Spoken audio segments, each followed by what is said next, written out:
Hello everyone, welcome to the Totally Well Show. I'm your host, Joyce Strong. The Totally Well Show is a place where we get curious, ask questions, and explore everything to do with health, human behavior, fitness, longevity, nutrition, mental health, performance, spirituality, wellness, and all the things it takes to help you live the highest quality, most fulfilling life. I'm here today with my guest, Dr. Deborah Diamond. Welcome, Deborah. Thank you. Deborah is a chiropractor from Network Chiropractic Healing Center of Acton, where she practices with her husband, Dr. Barry Diamond, and they've been doing so for 21 years? 21 years. Yeah, a long time. So the burning question today, start right off, what is chiropractic? And I learned today that's how you're supposed to say it. Right. That's a good question because a lot of people have never been to a chiropractor before. And they may really not have any idea exactly what chiropractic is or what a chiropractor does or what going to a chiropractor would feel like.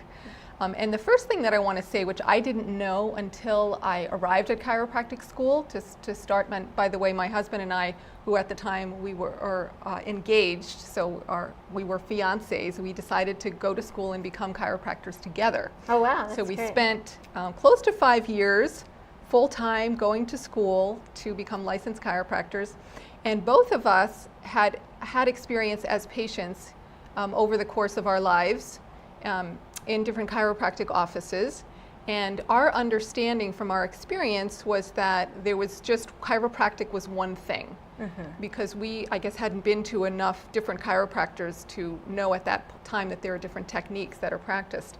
So our impression of chiropractic was that it was done with the hands, and that the adjustment was moderately, or to high, force being used to adjust or manipulate the joints of the spine and the body.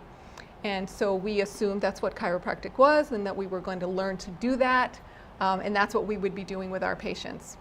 And we didn't realize until we arrived at chiropractic school that there's a wide range of techniques that can be practiced by chiropractors. So backing up just a little bit in terms of what all chiropractors have in common is that we specialize in, my friend Lucy. I knew she would have a name. This is a I have model to of ask, the human how do you know spine. it's a girl? Well, actually, the pelvis is a male pelvis. I just like calling it Lucy because Lucy, I think, was named the very first skeleton that was found, that was buried, for the oldest human in a glacier or something, and they called her Lucy. So I like calling mine Lucy. Okay. But chiropractors specialize in assessing the function and restoring the function of mainly the spine. Some chiropractors also work on the extremities, so the knees or ankles or shoulders or wrists and so forth.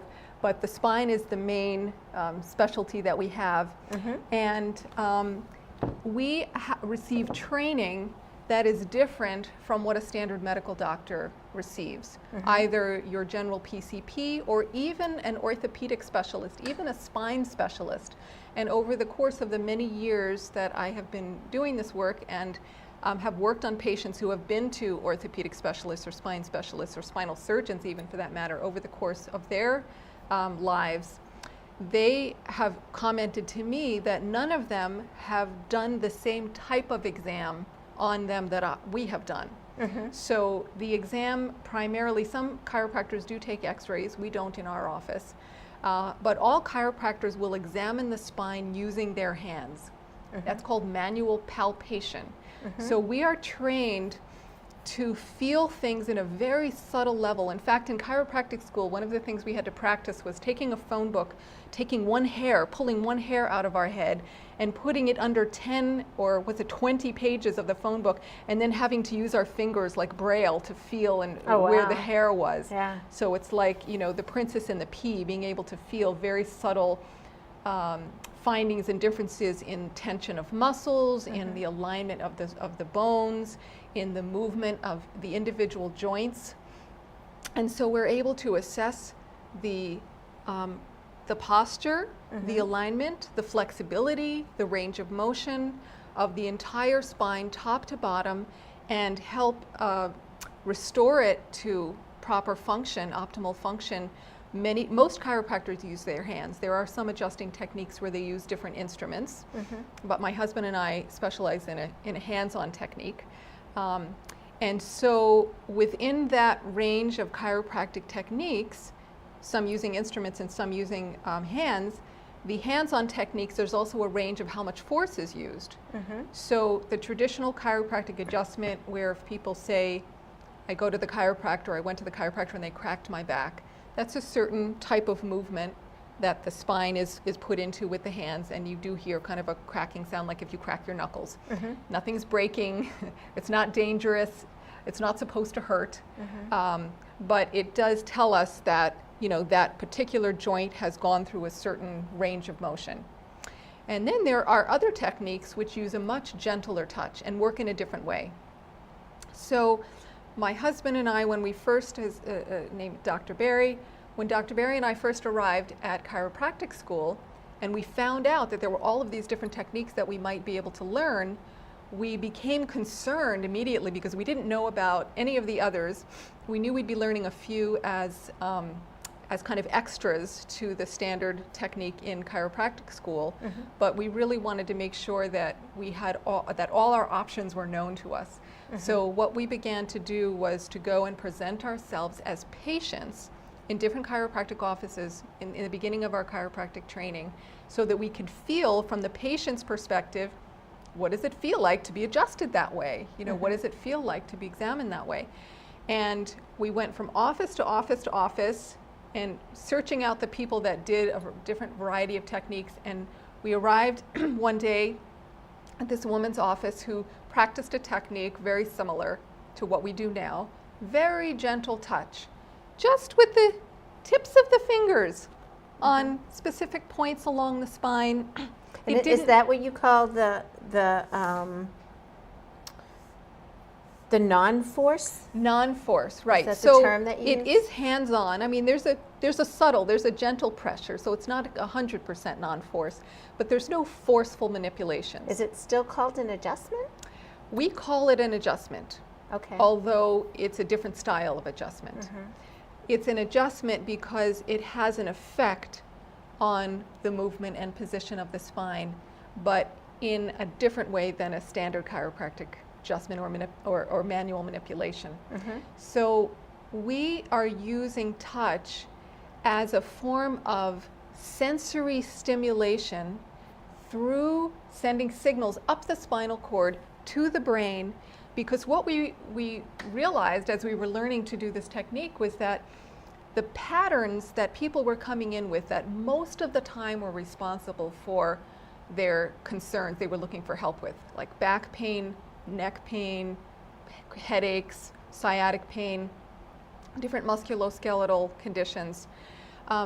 The underlying patterns were often related to some type of stress. So it was a stress pattern. It wasn't necessarily, and sometimes people have an injury if they're in a car accident or they have a fall, they hurt them, so they pick up something too heavy. They might have a soft tissue injury where there's some damage. But even with those people, underlying that injury, there's almost always kind of unconscious hidden stress patterns that have built up in the spine over the course of many years. And it shows up in the form of chronic muscle tension. So most of us don't walk around consciously telling our shoulder muscles to be as tight as they can. And yet, if you go like that and you make as hard a muscle as you can, you know, it should be hard and tight if you have some muscle strength. But a lot of people, when we as chiropractors are feeling their muscles and feeling their back and spine with our hands, we find these muscles here, maybe muscles in the neck, maybe muscles in the lower back, feel as hard and tight as that. So it's clenched, just So like, it's clenched, right? But the person's not doing that on purpose. Yeah. And How does it happen then? What's causing that? it's actually part of a generalized stress response. And this was one of the things early on that led us to realize that this technique has a very strong mind-body component to it, which made me really happy because my undergraduate studies are in psychology. I've always been interested in the mind-body connection and how stress affects our health and our bodies. And this is what we began to realize, was that the muscle tension, the spinal stiffness that develops, the altered posture are all part of a bigger stress response picture that's going on for most people, most of the time, to some degree, because of the multitude of challenges that our bodies experience from, for example, sitting in chairs, driving cars, working on computers, looking at cell phones, especially laptop computers, but any computer, anything that we do which makes us either sit for a long period of time or stay in the same position or do a repetitive movement over and over again puts a physical stress on the body. And then I'm sure we could all come up with a long list of life experiences, past and present, that might be generating mental, emotional, psychological stress for us. Just, rushing around. It doesn't have to be a big trauma or a big stressful thing that's happening. Just the feeling that I have a little too much to do and not enough time to do it. And, I find Just myself. your everyday worry. Exactly, everyday worry, watching the news, relationships with our family, just feeling like, walking a little too fast from the kitchen to the counter. It seems like we're all going on a little bit of fast forward most of the time. Now, I too studied biology and psychology at Tufts as an undergrad, and so this makes me think back to then to ask this next question. Yeah. Why would humans adapt this way? Like, is there any adaptive value to having stiff spine and stiff muscles, at least temporarily, in the wild? There is actually. And that's a great question and a great point, because we have 110 muscles that are attached to the spine, and many of them are small little muscles, and they attach right from one vertebra to the next, or 2 or 3 levels. And what happens when they get tight is that they squeeze the vertebra together. So it's almost like clenching your jaw, except it happens all along the course of the spine. Is that protective? And yes, so when the muscles contract, the spine gets tight and it gets hard, and it rounds like this, puts us in a position that's protective for the internal organs of the chest and the abdomen. And also, it makes the spine stiff like a board. And the reason why you might want to have your spine stiff like a board is because your spinal cord is traveling down through the tunnel in the vertebra.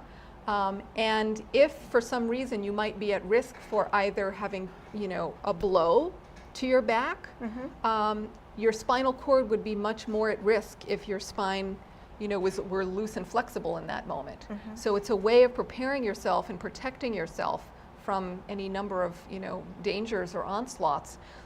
And what happens, though, is that it becomes a chronic situation where we're protecting ourselves unconsciously against all the onslaughts of life. And meanwhile, our spine is breaking down. Yeah, it's not built to be under. It's not built to stay that way. Yeah. It's built to be that way, and then the stress or the danger is over, whoo, and then you loosen the tiger's up. gone. Exactly. And in fact, animals in the wild, if they're in a situation where their life is threatened and they can't run away, they will freeze.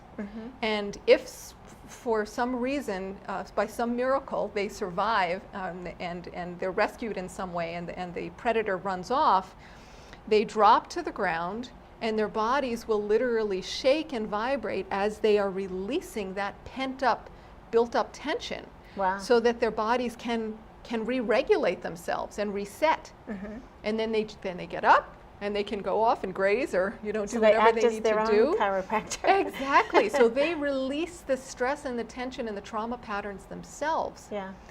But we don't either know how to do that, or we don't let ourselves do that, or that wouldn't be culturally acceptable if we could get in touch with the need to do that, and so we don't. And we hold it in.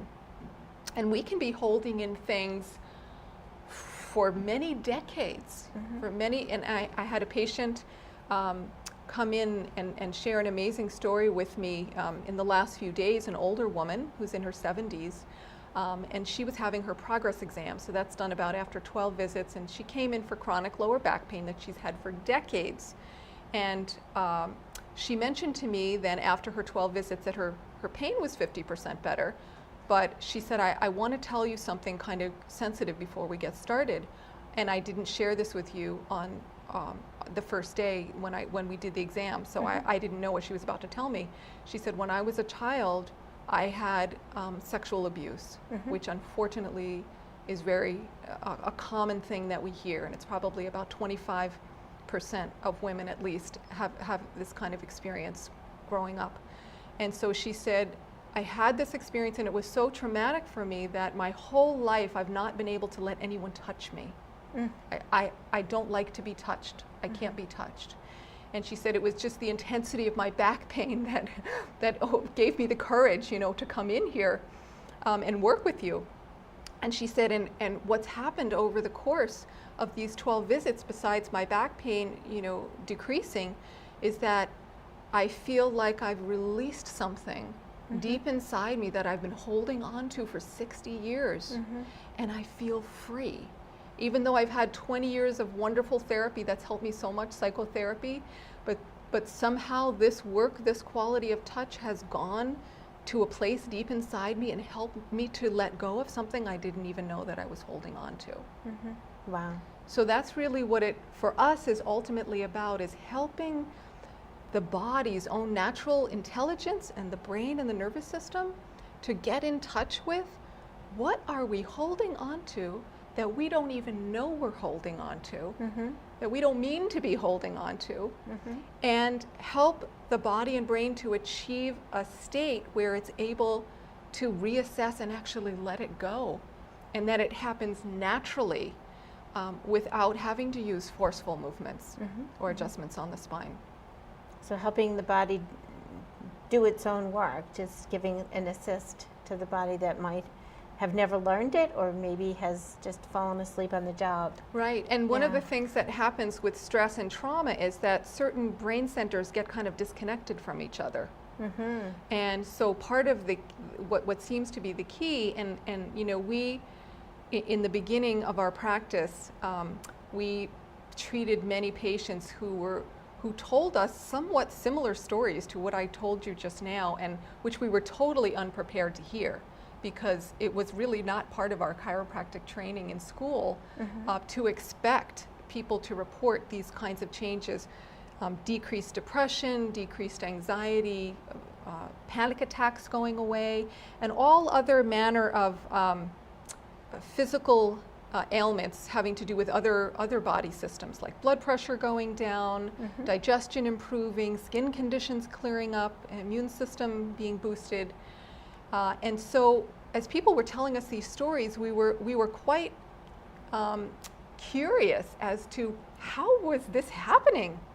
And we began to do research, our own research, through reading a multitude of books and taking different classes and beginning to understand how people heal from trauma and what are the effects of stress and trauma on the body. And what are the effects of living, just in the world that we're living in. I mentioned computers and cars and so forth. So there are so many ways in which our lives, challenge us that are totally different from what people experienced hundreds or thousands of years ago.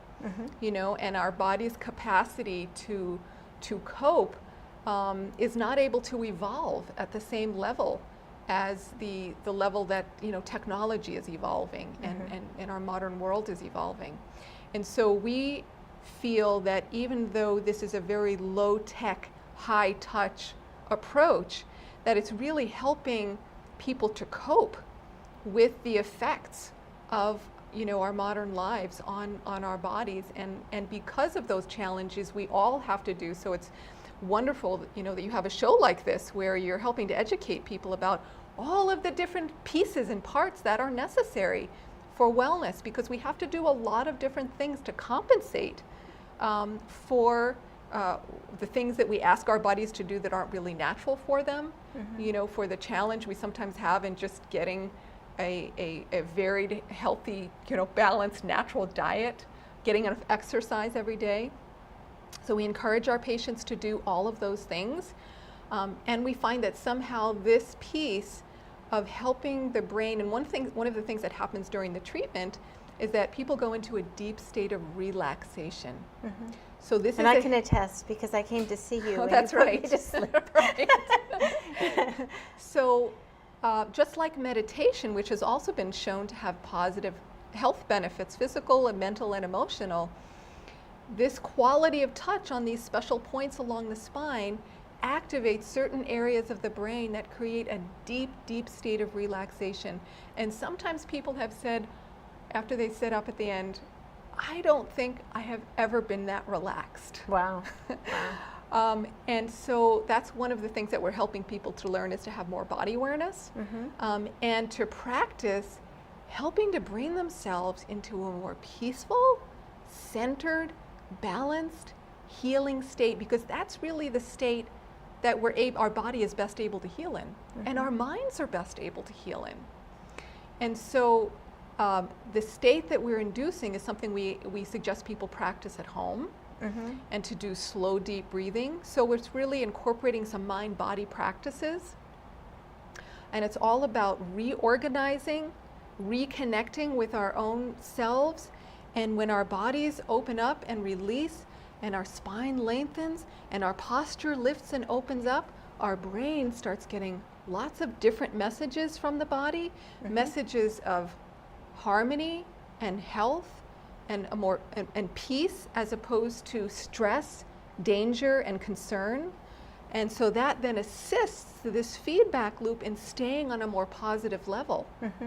And so the effects can be more lasting for people that way, because their brains are actually changing, making new connections, and the body is reforming and reformulating itself, and it's all done naturally without any drugs. And all the side effects are positive, because that's true healing is truly holistic, isn't it? If a person heals, you can't just heal one part of yourself and leave out the rest. It all happens together. So, an expression I remember hearing, wire together, fire together. What does that mean? Wire together, fire together. So that is when, that is a term that's used to explain the neuroplasticity, meaning that neurons or brain or nervous system neural pathways that fire together will connect with each other and make stronger interconnections. And so they will tend to continue to relate and support each other. And so, for instance, what we're doing here is we're helping people to connect pathways that have to do with muscle relaxation along the spine, deep breathing, parts of the brain that decrease the stress response and increase a healing response. And when you wire and connect up all of those areas together, then we find that the brain and the body can be partners in an ongoing way in helping to enhance people's health. So this is part of what is known as neuroplasticity, what you're doing? Yes, we find that that is actually the primary effect for the results that we get, is neuroplasticity, because I had mentioned when we first started talking about these tight, unconsciously held, patterns of muscle tension, and so those are being created and maintained by certain firing patterns in the brain. And the only way that muscles can relax in a lasting way is if you get different brain centers to wire together in a more powerful way, so that the programming is changed at the level of the brain, and then it feeds down, and then we can see the results of that in the body. So there are real neurological changes happening. Real neurological changes. We have just a few minutes left, and I have a question for you, but Okay. I did want to, and the notes that I took earlier to prepare for today, body intuition and decision making. Can you say something just quickly about that? When we are more in touch with our bodies, we are better able to sense and feel what are the feedback that our body is giving us about maybe a particular situation that we're in, or a choice that we need to make, or a decision that we need to make. So this is a very interesting concept, where people that have a higher level of body awareness tend to make better choices for themselves. Wow, that's a good thing And to so have. when we find that when people can feel whether or not they can breathe easily, when they can feel how tight their muscles are, when they can feel how fast their heart is beating, when they can feel where their head is in space or how much tension is in their jaw or their forehead. We can get signals from our own bodies from the inside that would be a yes or that would be a no. And if we can learn to read those signals when we're contemplating a small decision like what should I eat from this buffet for lunch, to should I marry this person, should I take this job, should I move to this state or into this house, if we can read what's coming from our bodies most of the time, if our body gives us a yes or no, even if it's different from what our intellect might say, usually the body is right. Wow. And if we can listen to that, it can actually guide us in such a way in our lives to help us to be healthier, to make healthier choices, to take better care of ourselves, and to go in a direction in life that seems to work out better in the end, make us happier. What a great resource to have to be healthy. Absolutely. Yeah. When people come, do they stay for a long time? How long is a session typically? A single session is about 15 minutes. Follow-ups? And the first visit is an hour.